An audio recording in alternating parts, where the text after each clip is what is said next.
if you're about and out in the next couple of weekends, I'll be at these jumbles and shows. The Classic Car Show at Capesthorne Hall, that's Macclesfield Way, and at the end of the month at the Classic Racing Motorcycle Club Festival at Donington Park, there for both days with a mate of mine. So if you see me wandering around, do pop over and say hello.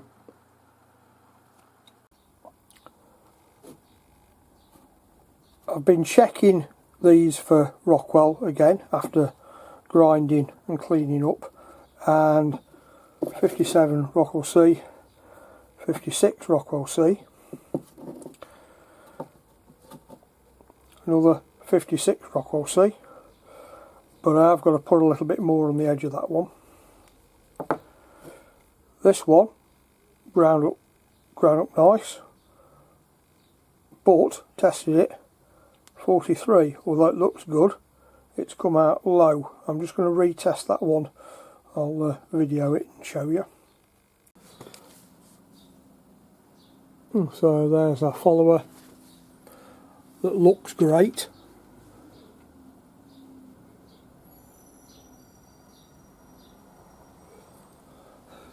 You can actually add, I think you can add about half a Rockwell point for being on a curvature, because they read slightly wrong, but we're not too fussed about half a point. It's the major problems we're seeking. So that one's swinging right back. You can tell where it settles, what it's going to give you. That might read okay at that point there. Actually, that might not read too bad. 56. So let's just go over this side. It read softer, so you can see you can actually get some good areas and some not so good areas.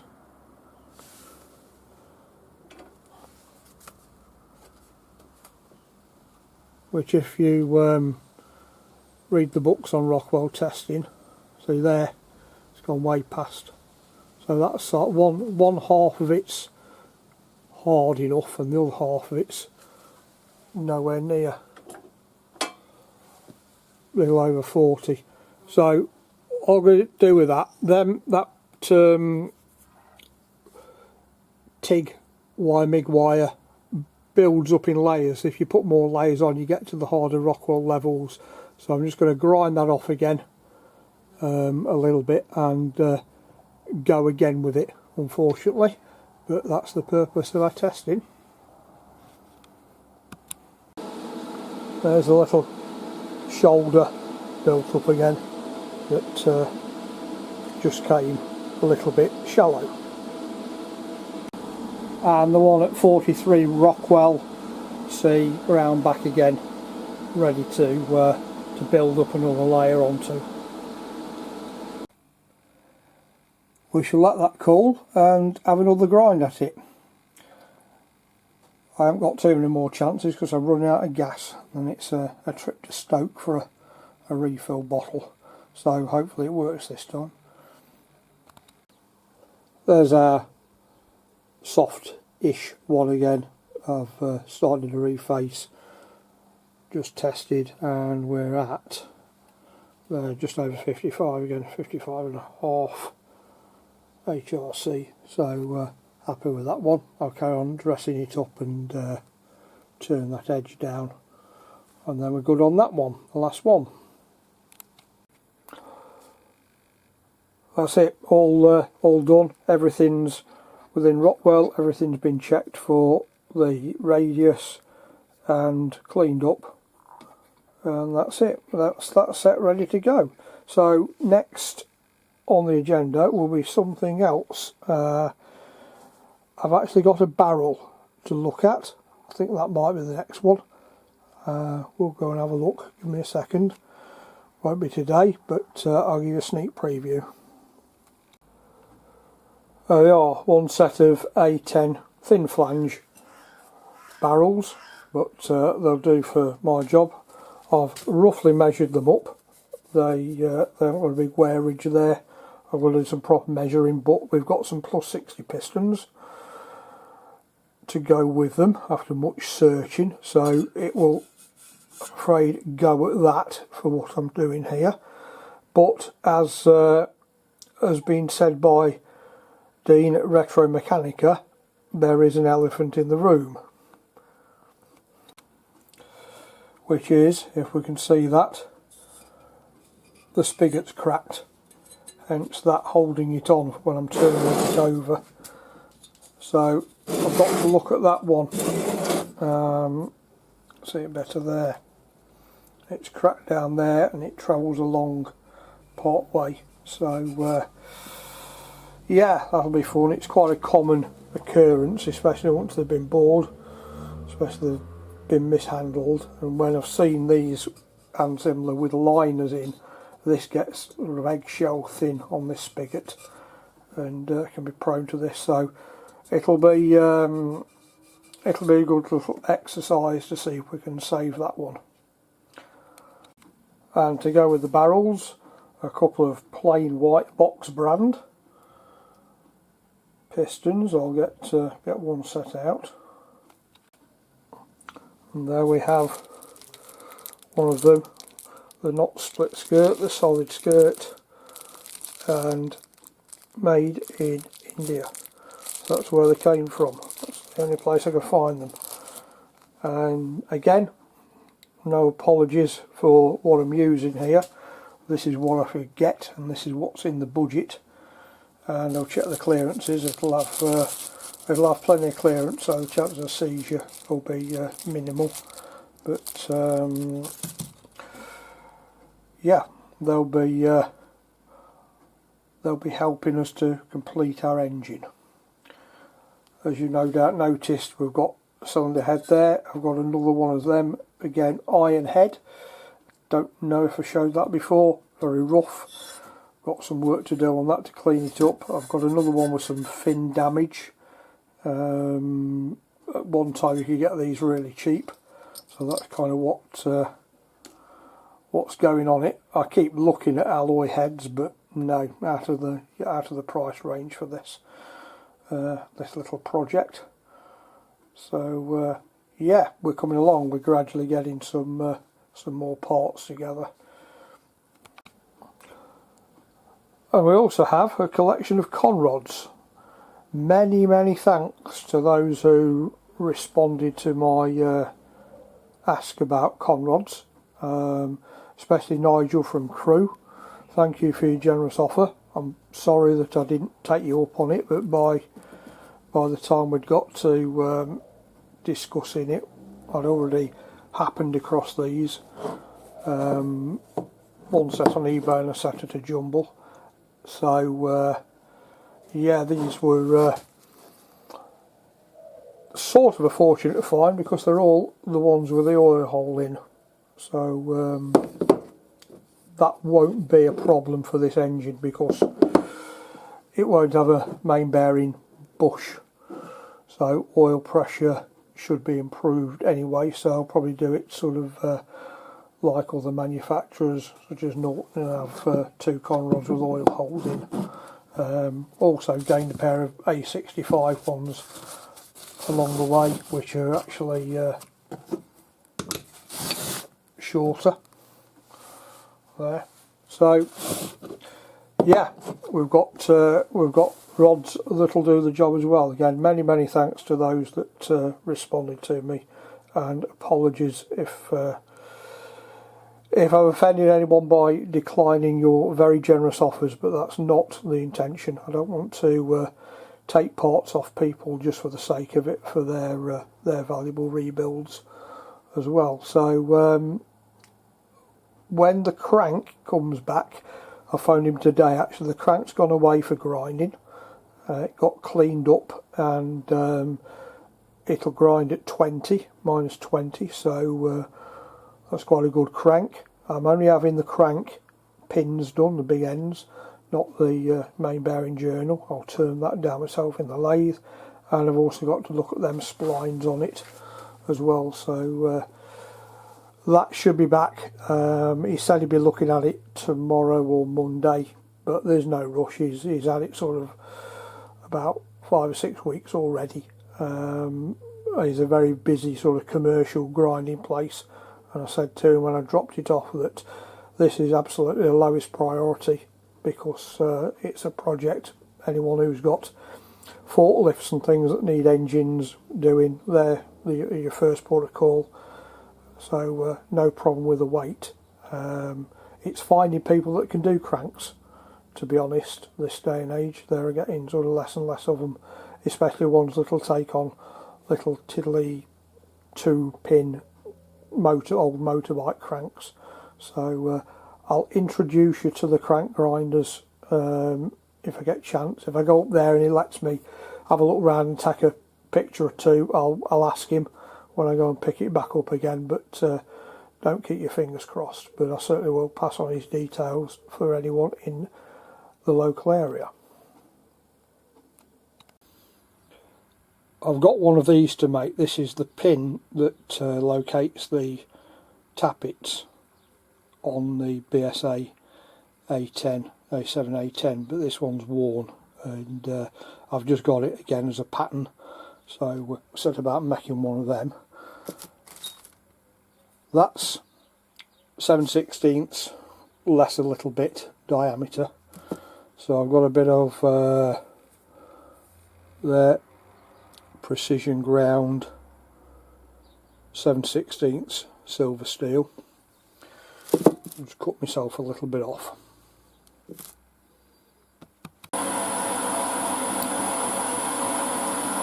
I've faced the end off, and I made a little form tool, and I'm just putting the little groove into there right at the end.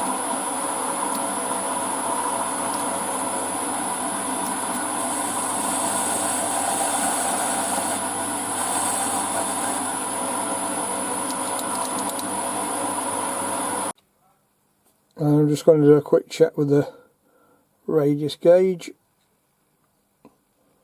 That looks about right compared to the other one. There we are, compared to the original. That's about right.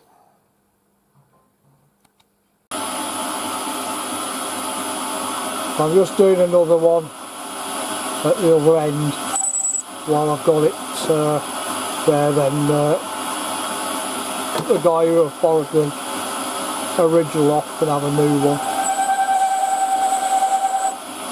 Get fast.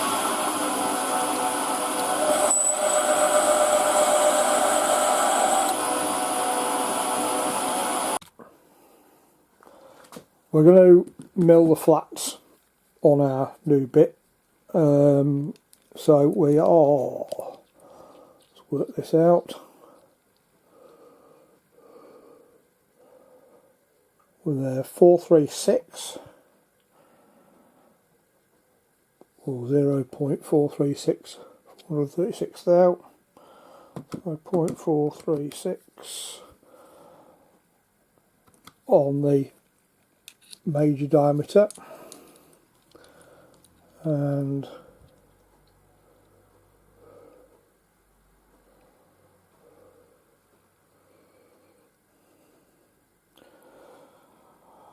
.375 on the flat. That's minus 0.375, 61 thou, so divide by 2.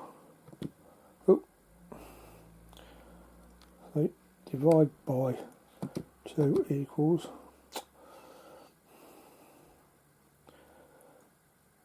30 thou anyway. 0.061 divided by 2.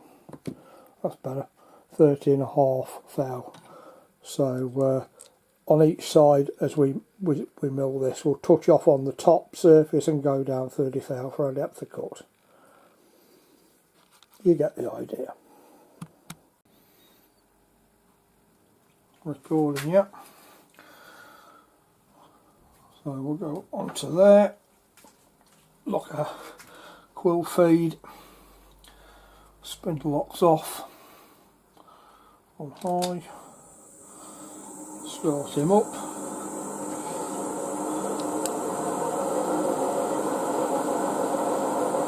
Quill DRO's on, and I'll just touch off.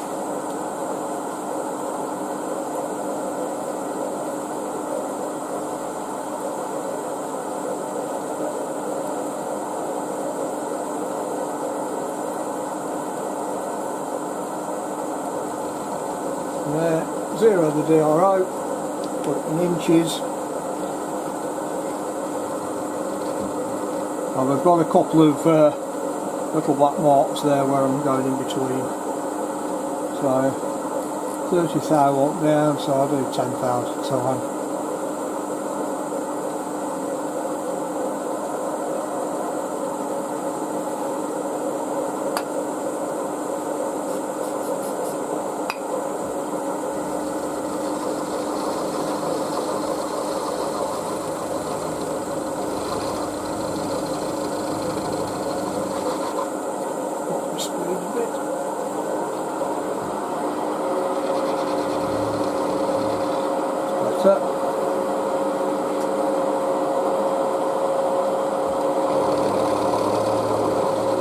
The end mark is just,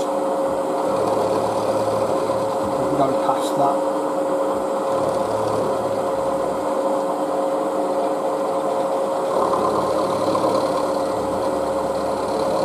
I'll move on line up that way.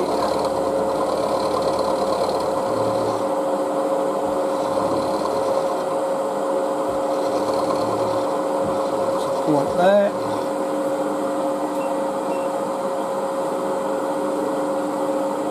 Another 10 thou cut,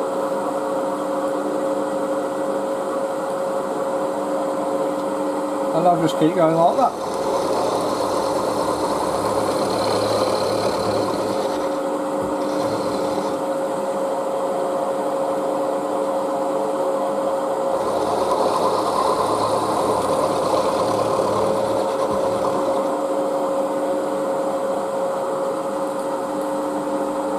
Down to 30 thou. Got the quill.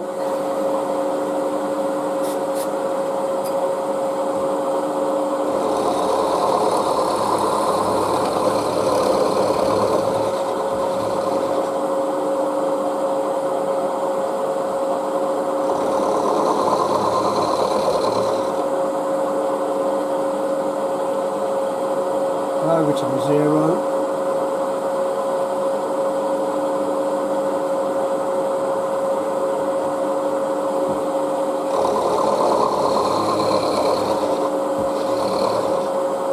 That's one side off. Now all I'll do is reverse this block in the vise. I'm just going to put a little mark on there because I didn't put it up to the edge of the vise. Little marks.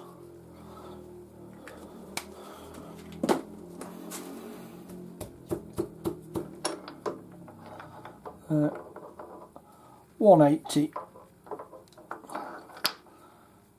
back in.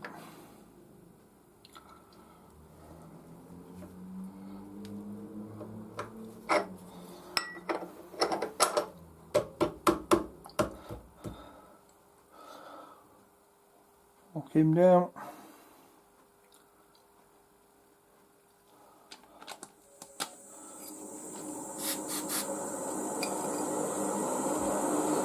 And this time I'll just go for the full depth of cut.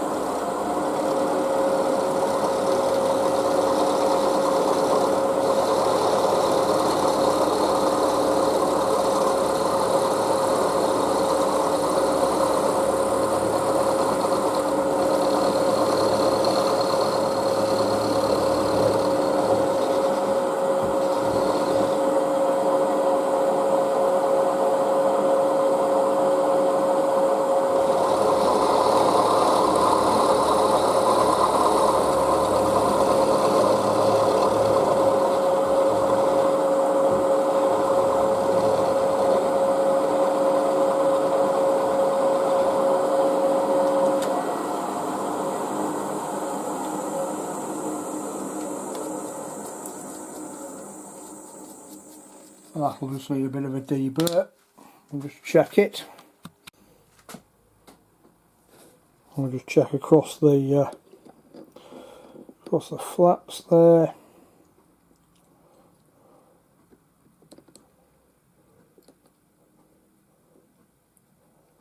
Three.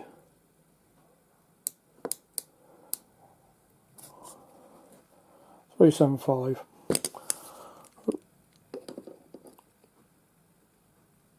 So that, yeah, 375 will do that. That'll do. Right, I'll turn that round and I'll do the same on the other side.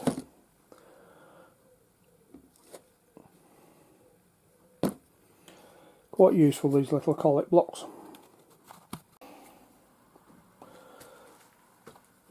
Our little pin we've done of shortened to length, so we've got that bit, and we've got a little test fit in the barrels,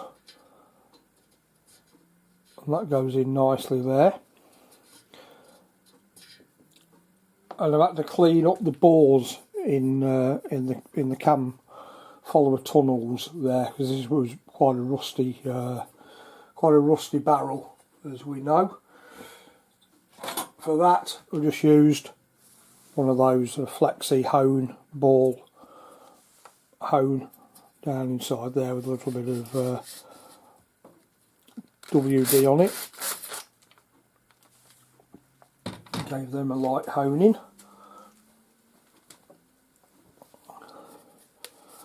And I've had a little trial fitting of the cam followers as well. Some of these I've had to do a little bit of work on, cleaning up some eye spots, and that there's probably a little bit of distortion from the welding process.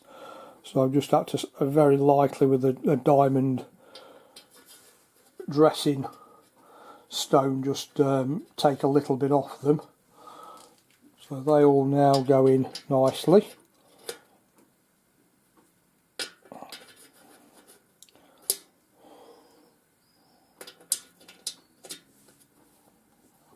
Something along them lines.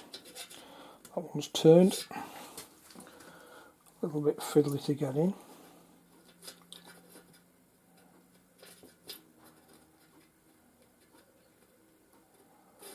So they'll sit a lot lower down when the barrel's the right way up. I'm missing completely the. It won't play ball when it's on camera, will it? But yeah, everything goes in and works right when it's assembled correctly. So the only thing remaining, I've got a couple of grub screws to make for the side location. If we zoom in a little that way. So yeah, there's a couple of short grub screws going there. I've only got some long ones at the moment. I'll chop some of them down. I think they originally had a little flat bit on, but in all honesty, does it matter? Probably not, because all it's doing is going literally through into there with loads of room, and it's just stopping the cam follower falling out when the barrel's the right way up, and that is all it does. It plays no part in when it's actually running at all. So the other little problem I've got here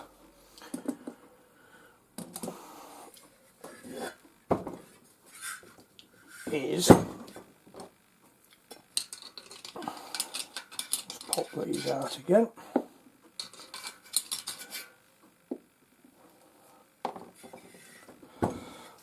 The other little problem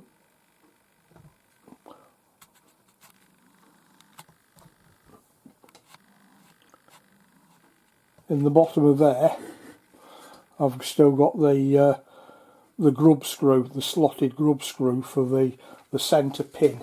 It has that grub screw in and a ball bearing just into that little recess there to locate that. So someone's either forced that out or not put it in without the ball in the past or something along them lines. So we've got to get that located, because that could potentially come through the other way and drop into the crankcase. I'll work on that separately. I've got to retap them threads in the side and everything anyway, so I'll work on that, and then at some point in the near future we'll take a look at welding this, sorry, I think I'm going to be brazing this spigot up and sorting that one out. Other good news, I'll put a little video clip separately on this one as well. Oh, I'm going to go, and that piece of silver steel, or drill rod as it's called in the States, I've just got to go and harden and temper that. So I'll do that off camera, standard sort of oil hardening process. Polish it up and temper it back a little bit. Other good news, if we pause for a second. We're here at G's Automotive at Rugeley to pick the crank up. We've got the crankshaft back. I'll post a little clip of the collection outside. This is from a place in my county of Staffordshire. It's a place called Rugeley, G's Automotive Engines, and Hayden there has done a cracking job with just the crank pins on this one. The bush end, as we know, we're going to be modifying, and we've got still to do some spline repairs and thread repairs there as well. But I wanted to make sure that the pins cleaned up nicely. So we're on -20 on them. We've got some shells ready, we've got the rods, so when we get a bit of time, that'll be the deciding factor. We can start to progress this a little bit further. There's our little pin on the tester after hardening, and we are at just under 58 Rockwell C. I'll just clean that up now and temper it a little bit just to knock it back.